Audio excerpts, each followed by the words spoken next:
So one of the biggest debates coming out of Star Trek Into Darkness is whether or not the movie should have included more backstory on Khan. And I was one of the people who felt it should. But it looks like I'm finally getting my wish, as IDW is putting out an origin miniseries about Khan, and this is the guy writing it, Mike Johnson. Hello. Hello. How'd you get How nice to meet you. I really like Khan, but I want to know more about Khan. Sure. Then definitely keep your eyes open in October for the first issue of 5. It's called Star Trek Khan.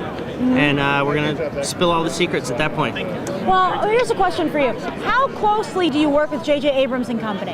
I actually work most closely with Roberto Orci, who is one of what we call the Star Trek Supreme Court. Oh, I like it. J.J., you could say, is the Chief Justice of the Supreme Court.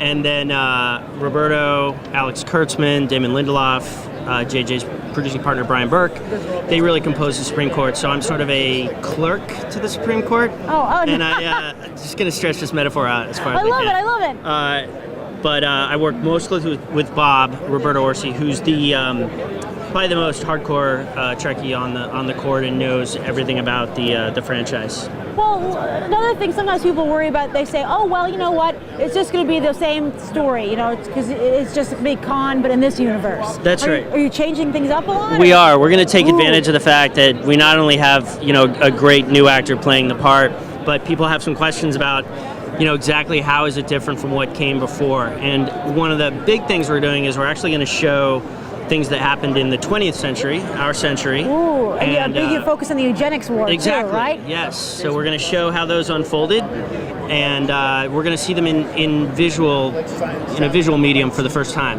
which should be really exciting. Well, speaking of visual, when you're writing, are you thinking of Benedict Cumberbatch? Is he Khan to you? Yes, definitely. I think both him and Montalban. And for the earlier stuff, it's, you know, I've gone back and watched the original episode that Montalban was in. You go back and watch Wrath of Khan, and you sort of take cues from how he portrayed the character, and then you look at how Cumberbatch did it in his own way, and both of those, hopefully we're going to touch on both of those portrayals in the comic.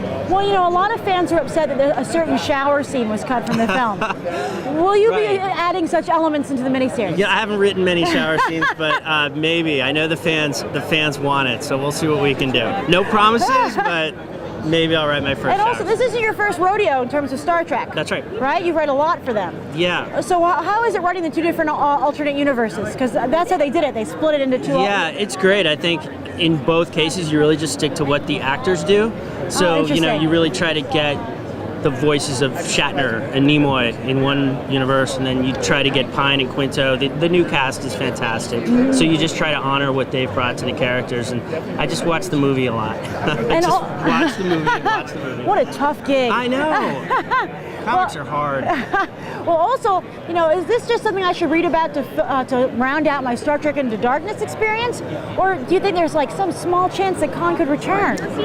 There's always a chance. So definitely I think that's something that we're talking about as we go.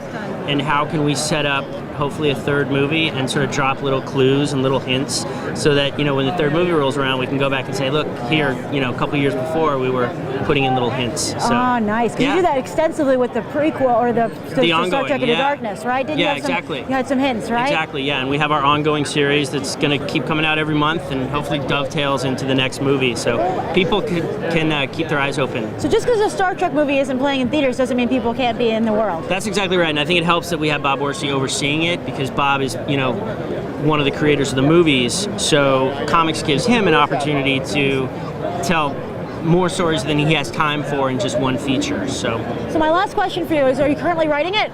Are you writing it right now? I'm writing Khan. In fact, yeah. Actually, tonight and tomorrow and the day after that, I have a lot of Khan to be writing. Okay. It's fun. So can you tell me a story or a little teaser of something that you're particularly happy that you wrote? It's like just something small to whet our appetite. The scene when we first meet Khan when he's around 8 years old. That one turned out pretty well. Oh, that's great.